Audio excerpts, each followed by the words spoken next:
অন্তর্বর্তীকালীন সরকারের প্রধান উপদেষ্টা ডক্টর মোহাম্মদ ইউনূসের সাথে বিদায়ী সাক্ষাৎ করেছেন বাংলাদেশে জাতিসংঘের আবাসিক সমন্বয়কারী গুইন লুইস। রাষ্ট্রীয় অতিথি ভবন যমুনায় এই সাক্ষাৎ অনুষ্ঠিত হয়েছে।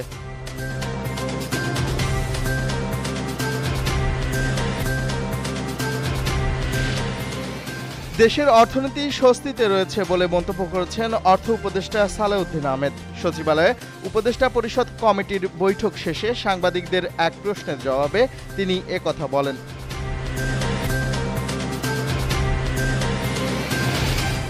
টাইফয়েডের টিকা থেকে একটি শিশুও যেন বাদ না যায়, জন্ম সনদ থাকুক বা না থাকুক সবাইকে সুযোগ দিতে হবে বলে মন্তব্য করেছেন স্বাস্থ্য উপদেষ্টা নূরজাহান বেগম।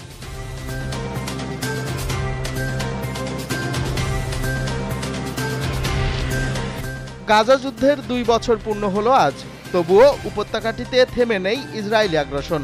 এতে গত ২৪ ঘন্টায় প্রাণ হারিয়েছেন অন্তত ১০ জন।